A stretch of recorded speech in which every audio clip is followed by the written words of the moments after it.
नमस्कार, मैं doctor Sachin Kumar, assistant professor, department of education, Pandit Sundarlal Sharma, open university Chhattisgarh Bilaspur. अब हम सीखेंगे कि शोध प्रबंध कैसे तैयार किया जाता है और इसके प्रत्येक भाग का महत्व क्या है। यह आपको अपने शोध को व्यवस्थित, स्पष्ट और वैज्ञानिक बनाने में मदद करेगा। तो सबसे पहले हम देखेंगे कि टाइटल पेज मतलब शीर्षक पृष्ठ कैसे बनाया जाता है। शीर्षक पृष्ठ जो है शोध प्रबंध का पहला पृष्ठ होता है। इसमें शोध का नाम, शोधकर्ता का नाम, मार्गदर्शक का नाम और संस्था का विवरण लिखा जाता है। यह पृष्ठ पाठक को शोध का पहला परिचय देता है। उदाहरण के तौर पर माध्यमिक विद्यालयों में शिक्षण प्रभाविता का अध्ययन। यह सुनिश्चित करता है कि पाठक तुरंत शोध के क्षेत्र और विषय को समझ सके। शीर्षक पृष्ठ सरल और साफ और आकर्षक होना चाहिए ताकि यह शोध के गंभीरता और उद्देश्य को दर्शाए। सेकेंड पॉइंट है सारांश, एब्स्ट्रैक्ट। सारांश जो है शोध का संक्षिप्त विवरण होता है। इसमें शोध का उद्देश्य, विधि और मुख्य जो है निष्कर्ष संक्षेप में लिखा जाता है। उदाहरण के तौर पर इस शोध में 50 शिक्षकों की शिक्षण क्षमता का अध्ययन किया गया है और पाया गया कि प्रेरणा उनके प्रदर्शन को प्रभावित करती है। सारांश 150 से 200 शब्दों का होना चाहिए। यह शोध के बारे में जल्दी जानकारी देने का सबसे आसान और सबसे अच्छा तरीका है। अब बारी आती है इंट्रोडक्शन पार्ट की। परिचय में शोध का महत्व, पृष्ठभूमि और उद्देश्य बताया जाता है। इसमें शोध पत्र और अध्ययन का दायरा स्पष्ट किया जाता है। उदाहरण के तौर पे हम देखेंगे कि शिक्षक की प्रभाविता से छात्रों के परिणाम प्रभावित होते हैं। यह अध्ययन इसे समझने के लिए किया गया। परिचय पाठक को शोध में गहराई से प्रवेश करने के लिए मार्गदर्शन करता है। नेक्स्ट पॉइंट आएगा साहित्य समीक्षा मतलब रिव्यू ऑफ लिटरेचर। साहित्य समीक्षा में पहले किए गए शोध और सिद्धांतों का विश्लेषण किया जाता है। यह शोध की मौलिकता और आवश्यकता को दिखाता है।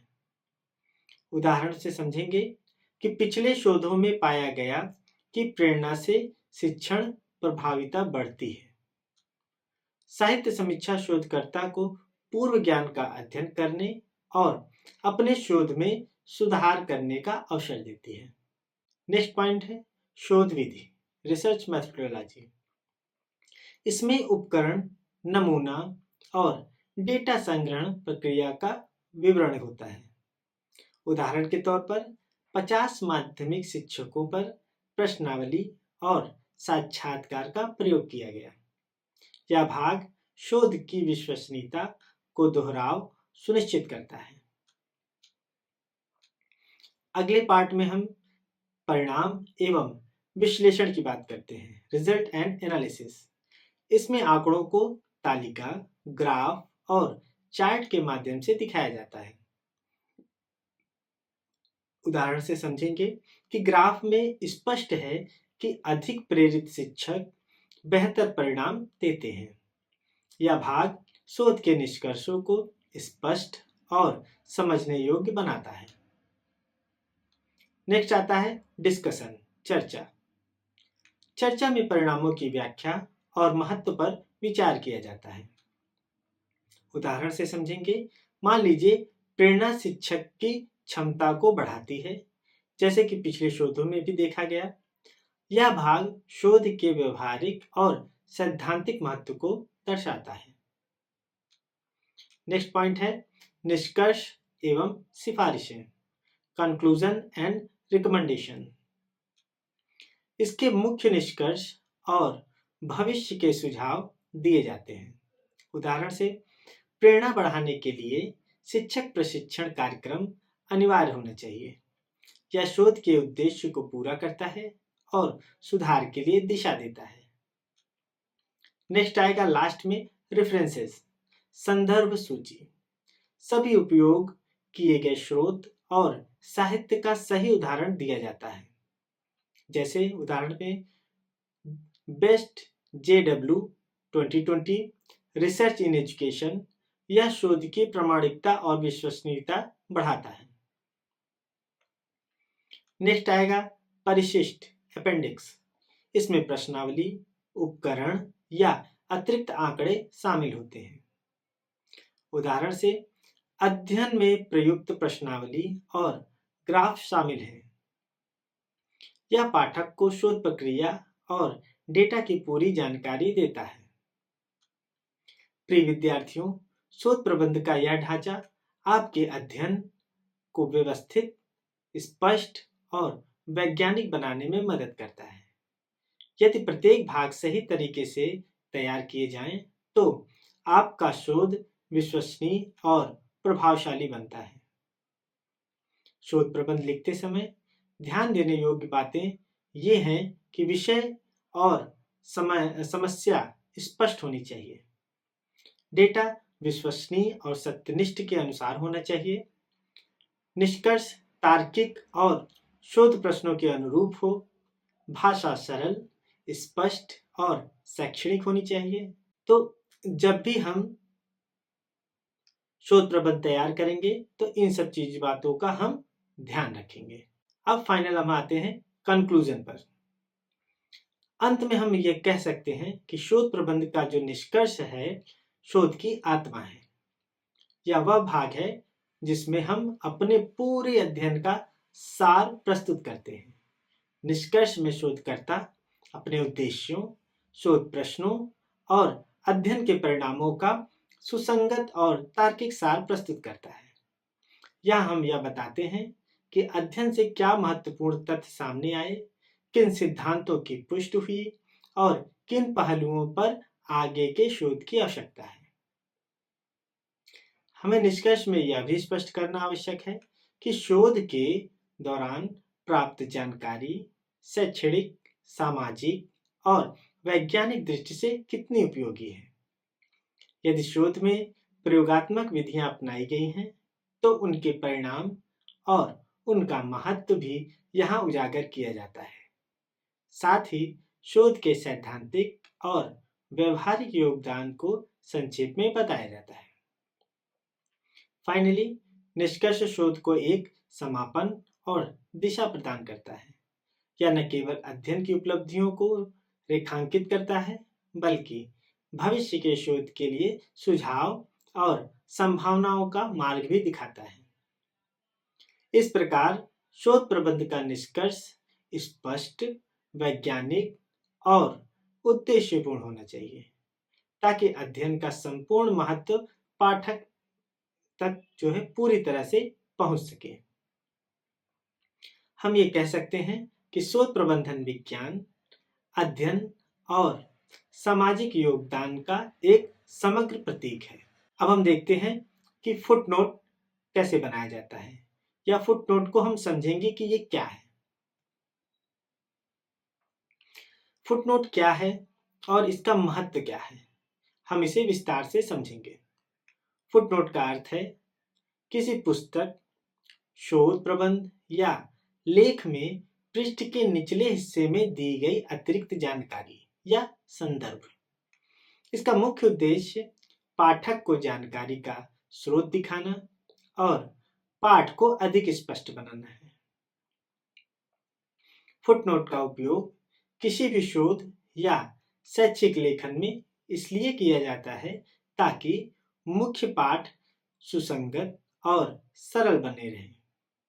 यह लेखक की विश्वसनीयता को बढ़ाता है और यह दर्शाता है कि लेखक ने अपने निष्कर्षों के लिए सटीक स्रोतों का अध्ययन किया है।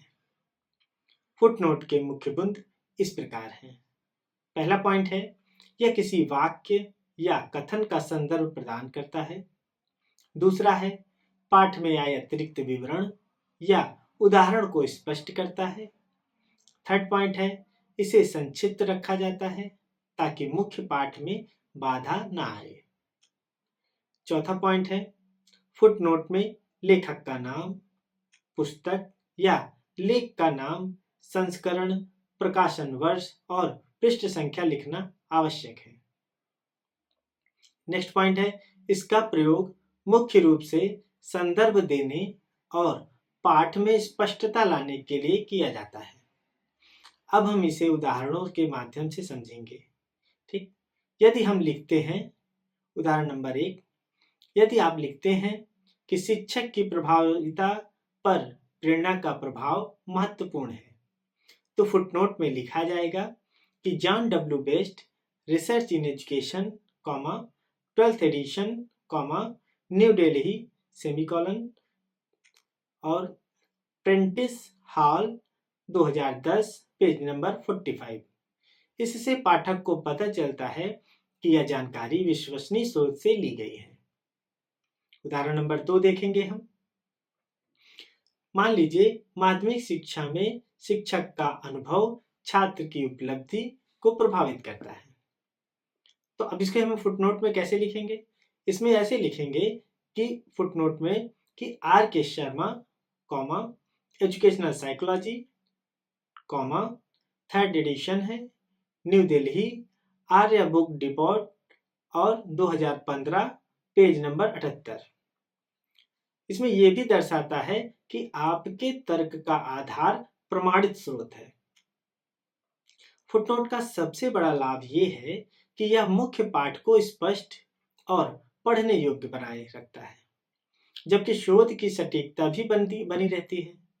यह पाठक को गहराई से अध्ययन करने में मदद करता है। इसके अलावा फुटनोट का प्रयोग केवल किताब या लेख का स्रोत दिखाने तक सीमित नहीं है। यह पाठ में दिए गए किसी शब्द, परिभाषा या उदाहरण के अतिरिक्त विवरण के लिए भी किया जा सकता है।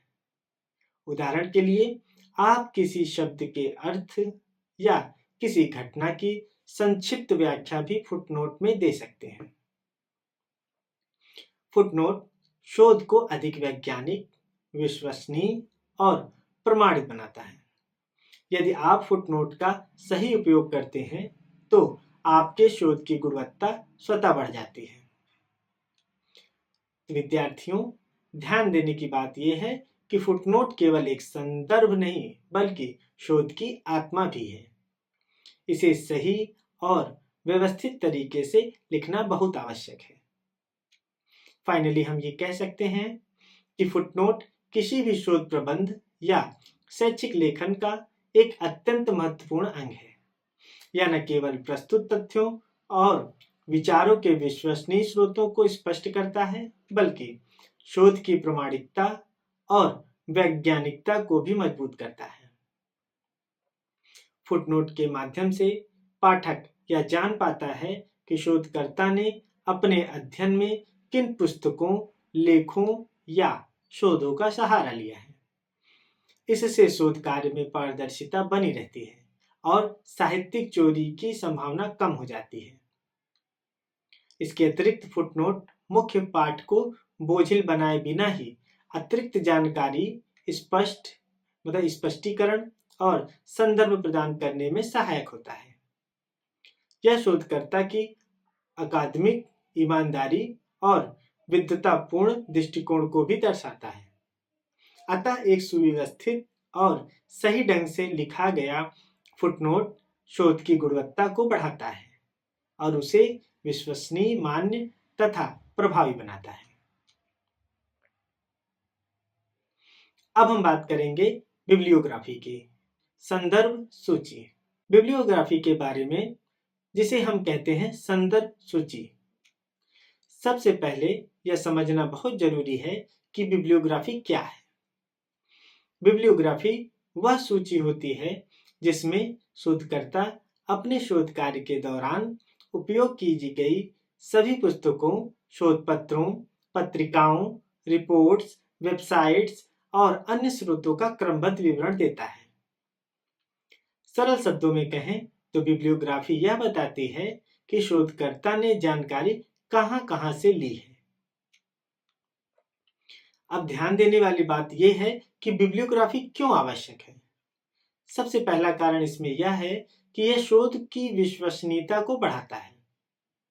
जब पाठक जो है बिब्लियोग्राफी देखता है तो उसे यह विश्वास हो जाता है कि यह शोध केवल विचारों पर नहीं बल्कि प्रमाणिक स्रोतों पर आधारित है। इसका दूसरा कारण यह है कि यह प्लेगरिज्म यानी साहित्यिक चोरी से बचाती है। जब हम हर स्रोतों को सही ढंग से उल्लेख करते हैं तो यह दर्शाता है कि हमारे दूसरों के कार्य का सम्मान किया है, मतलब हमने दूसरों के कार्य का सम्मान किया है, यह चीज ये दर्शाता है। तीसरा कारण है यह अन्य शोधकर्ताओं को आगे अध्ययन करने की दिशा देता है। बिब्लियोग्राफी में क्या क्या शामिल होता है? सामान्यतः बिब्लियोग्राफी में ये विवरण होते हैं जैसे लेखक के नाम, पुस्तक या लेख का शीर्षक, प्रकाशक का नाम, प्रकाशक वर्ष, संस्करण यदि है तो, पृष्ठ संख्या, और यदि स्रोत ऑनलाइन है तो वेबसाइट का नाम या यूआरएल या एक्सेस डेट। ठीक, तो ये सब इसमें देते हैं। बिब्लियोग्राफी लिखने की शैली ये भी एक बहुत ही महत्वपूर्ण होती है। जैसे शैली कई प्रकार की होती है, एपीए स्टाइल होता है, एमएलए स्टाइल होता है, शिकागो स्टाइल होता है। तो ये सब क्या है? स्टाइल है। इस स्टाइल से हम बिब्लियोग्राफी को लिखते हैं। हर विश्वविद्यालय या शोध संस्था अपनी निर्धारित शैली का पालन करवाती है। और इसे और स्पष्ट करने के लिए हम आपको दो महत्वपूर्ण उदाहरण देते हैं। ठीक, अब हम इसको उदाहरण से समझेंगे कि बिब्लियोग्राफी कैसे लिखते हैं। मान लीजिए हम पुस्तक का बिब्लियोग्राफी एंट्री कर रहे हैं, तो पुस्तक का जो उपयोग किया लेखक है, मान लीजिए वो जॉन डब्ल्यू बेस्ट है, तो पुस्तक का नाम लिखेंगे, लेखक का नाम लिखेंगे, फिर पुस्तक का नाम लिखेंगे, फिर प्रकाशक जैसे प्रेंटिस हॉल उनका नाम लिखेंगे, फिर प्रकाशन वर्ष लिखेंगे, मान लीजिए 2008 2010 कुछ भी है तो 2008 वहां पे लिखेंगे। तो बिब्लियोग्राफी में इसे जो है कैसे लिखा जाएगा? इसको ऐसे लिखा जाएगा कि बेस्ट कॉमा JW ब्रैकेट में 2008 full stop, research in education full stop, new Delhi semicolon और प्रेंटिस हॉल कॉमा, मतलब फुल स्टॉप। यहाँ हमें ये ध्यान देना होगा कि लेखक का नाम पहले, फिर वर्ष, फिर पुस्तक का नाम और अंत में प्रकाशक। अब दूसरा उदाहरण देखेंगे कि हम जो ऑनलाइन सोर्स है उसको बिब्लियोग्राफी में कैसे एंट्री करते हैं। ठीक, तो वेबसाइट का बिब्लियोग्राफी एंट्री, मान लीजिए आपने इंटरनेट से कोई जानकारी ली। ठीक, वेबसाइट का नाम था NCERT। ठीक, उसमें आप गए, उसमें आपने शीर्षक देखा एजुकेशनल रिसर्च गाइडलाइंस। ठीक, इसके बाद हमने यूआरएल को कॉपी करेंगे, मान लीजिए यूआरएल है www.ncert.nic.in। तो उसका एक्सेस डेट क्या है, हमने किस दिन वहां पे सर्च किया, वो हो गया मान लीजिए 10 जनवरी 2026। तो बिब्लियोग्राफी में इसे हम कैसे लिखेंगे, आइए हम उसे देखते हैं। तो इसमें क्या है, लिखेंगे NCERT कॉमा 2026, मतलब NCERT फुल स्टॉप 2026 ब्रैकेट में full stop, educational research guideline full stop, retrieve from www.ncert.nic.in और ब्रैकेट में लिखेंगे एक्सेस डेट 10 जनवरी 2026। इससे पाठक को स्पष्ट जानकारी मिलती है कि यह स्रोत जो है वो ऑनलाइन है और कब एक्सेस किया गया है। अब एक और बहुत महत्वपूर्ण बात यह है कि बिब्लियोग्राफी और रेफरेंस में अंतर क्या है। यह हमेशा पूछा जाता है एग्जाम में, इंटरव्यू में, हर जगह पूछा जाता है कि what is the difference between bibliography and reference. तो बिब्लियोग्राफी में सभी पढ़े गए स्रोत शामिल होते हैं, चाहे वो पुस्तक हो, चाहे मैगजीन हो, चाहे कुछ भी हो, जो भी चीज हमने पढ़ा है अपने रिसर्च से रिलेटेड उसको हम बिब्लियोग्राफी कहते हैं। लेकिन रेफरेंस में केवल वही स्रोत होते हैं जो सीधे पाठ में उद्धृत किए गए हों। इसका मतलब ये है कि अगर हमने 10 पुस्तक पढ़ी है तो उस 10 पुस्तक का जब नाम लिखेंगे तो बिब्लियोग्राफी में हम 10 पुस्तक का नाम लिखेंगे। लेकिन यदि बात अगर रेफरेंस की हो रही है तो उस 10 पुस्तक में मैंने 10 पुस्तक तो पढ़ी, लेकिन उसमें से मैंने सिर्फ 5 पुस्तक को ही रेफर किया है अपने शोध में, तो रेफरेंस में हम सिर्फ उन 5 पुस्तकों का ही नाम लिखेंगे। बाकी यही इसमें कह रहा है, रेफरेंस का ये मतलब है कि वही स्रोत हम लेंगे जो सीधे पाठ से लिया गया हो। ठीक। अब एक अच्छी बिब्लियोग्राफी की विशेषता क्या होती है? एक अच्छी जो बिब्लियोग्राफी होती है उसकी विशेषता होती है कि वह क्या हो, क्रमबद्ध हो, स्पष्ट हो और सटीक हो, निर्धारित शैली के अनुसार हो, त्रुटि रहित हो और शोध के अनुरूप हो। और अंत में बिब्लियोग्राफी जो है वो शोध की रीढ़ होती है। यह शोध को विश्वसनीय, प्रमाणिक और अकादमिक रूप से स्वीकार बनाती है। बिना बिब्लियोग्राफी के शोध अधूरा माना जाता है। इसलिए एक अच्छे शोधकर्ता के रूप में आपका दायित्व है कि आप अपनी बिब्लियोग्राफी को पूरी गंभीरता और सावधानी पूर्व से तैयार करें। अब हम आगे बात करेंगे जनरलाइजेशन की। जनरलाइजेशन मीन्स सामान्यीकरण। सबसे पहले हमें यह समझना होगा कि जनरलाइजेशन क्या है। तो शोध में सामान्यीकरण का अर्थ है किसी सीमित समूह या नमूने से प्राप्त निष्कर्ष को पूरी जनसंख्या पर लागू करना। सरल शब्दों में कहें तो थोड़े लोगों पर किए गए अध्ययन से सब लोगों के बारे में निष्कर्ष निकालना, इसे कहते हैं सामान्यीकरण। अब हम ध्यान देंगे कि जनरलाइजेशन क्यों आवश्यक है। यदि शोध के निष्कर्ष केवल उसी समूह तक सीमित रहें तो शोध का व्यवहारिक महत्व कम हो जाता है। सामान्यीकरण के माध्यम से शोध समाज के लिए उपयोगी बनता है, नीतियां बनती हैं, शिक्षा, मनोविज्ञान और समाज सुधार में शोध का लाभ पहुंचता है। अब हम जानेंगे कि सामान्यीकरण कब संभव है। सामान्यीकरण जो है ये तभी संभव है जब नमूना सही ढंग से चुना गया हो, नमूना जनसंख्या का प्रतिनिधित्व करता हो, शोध विधि वैज्ञानिक और निष्पक्ष हो। तो जब ये सब चीजें किसी शोध में होंगी, ठीक है ना, तो हमारा ये जनरलाइजेशन है वो संभव होगा।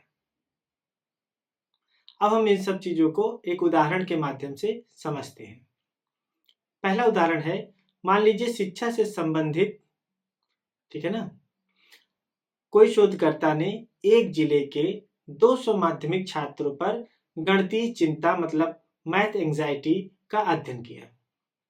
यदि यह नमूना लिंग, वर्ग और विद्यालय प्रकार के अनुसार संतुलित है तो शोधकर्ता यह कह सकता है कि इस जिले के अधिकांश माध्यमिक छात्रों में गणितीय चिंता जो है वो पाई गई है।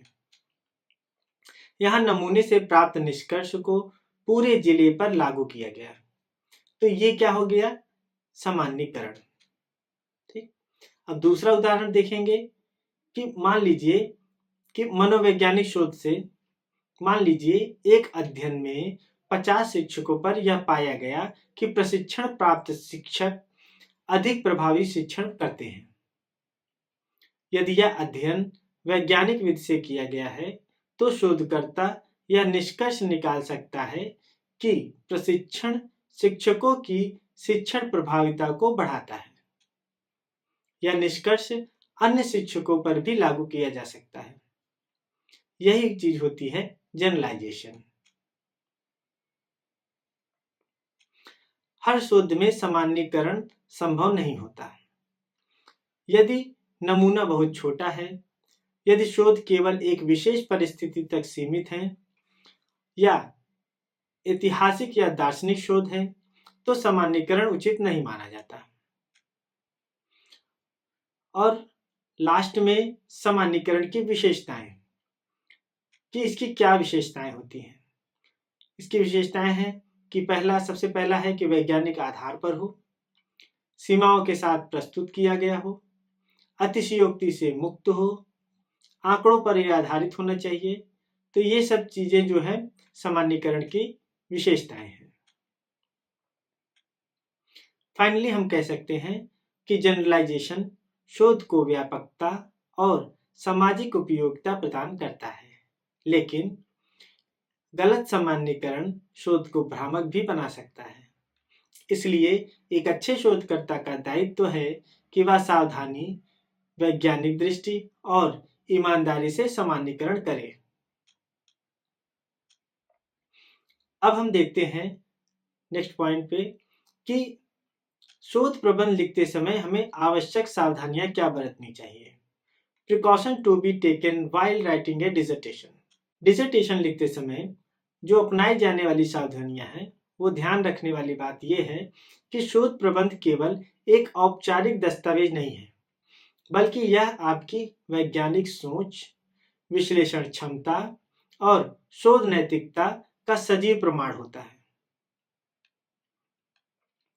इसमें पहली सावधानी है कि शोध विषय का उचित चयन। सबसे पहली और सबसे महत्वपूर्ण बात आपका शोध विषय है, वो कैसा होना चाहिए? स्पष्ट होना चाहिए, सीमित हो और शोध योग्य हो। बहुत व्यापक विषय आपको दिशा भ्रम में डाल सकते हैं और बहुत संकीर्ण विषय पर्याप्त सामग्री भी नहीं दे पाता है। इसलिए विषय ऐसा चुने जो आपकी रुचि, योग्यता, समय और संसाधनों चारों के अनुकूल हो।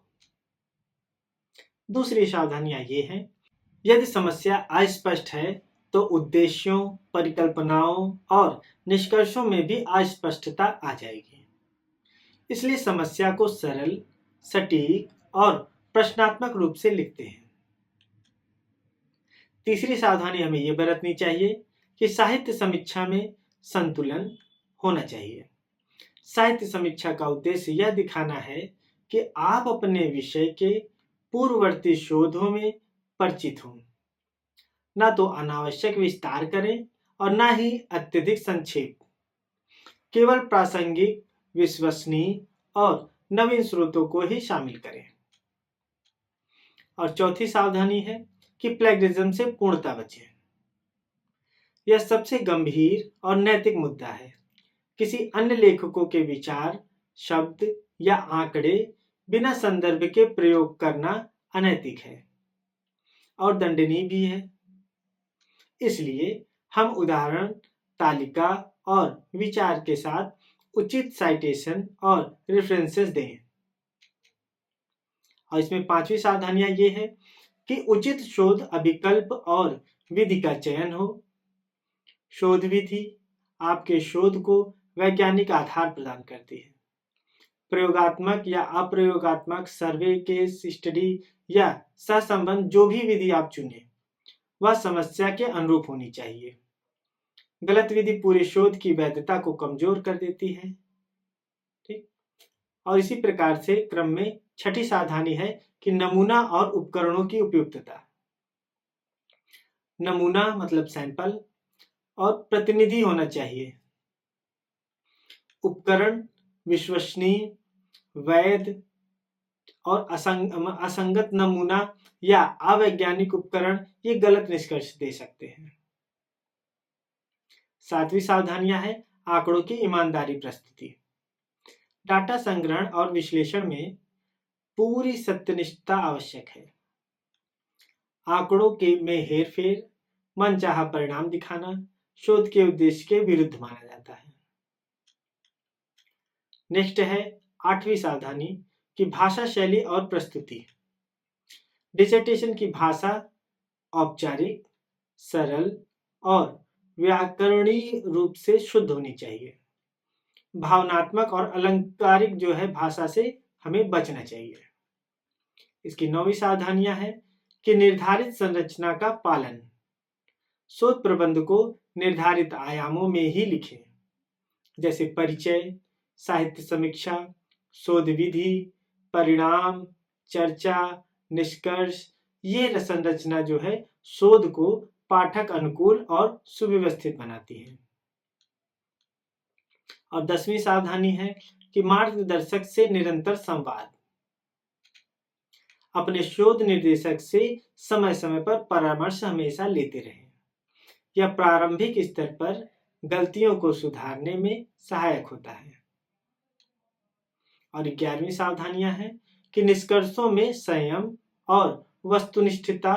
निष्कर्ष लिखते समय केवल वही लिखें जो आंकड़ों से प्रमाणित हो। अतिशयोक्ति या व्यक्तिगत मत से बचें।